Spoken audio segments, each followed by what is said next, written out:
So if you're feeling intimidated by AI, I would give you two pieces of advice. First, start small.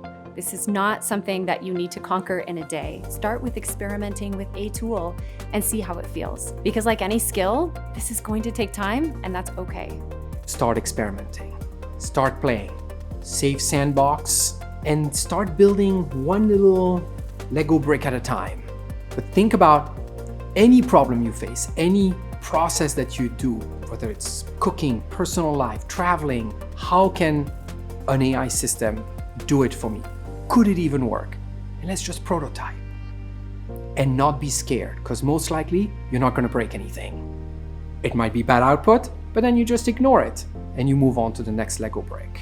I think we are intimidated when we don't know something, when we have some fears around it. So I suggest you not stopping at the first difficulty, or if it doesn't work. Don't say that AI is not good. It's rather that there is a whole partnership collaboration to learn about. And this should be a fun thing. Remember that your expertise is going to be the base of everything. So the research that's looked at AI has shown that having expertise really gives people an advantage when they're using AI. So anything that you're using AI in, pick your topic area that you have expertise. You are going to be light years ahead of others in your AI use. Build on that advantage and feel it as you then apply AI to your area of expertise.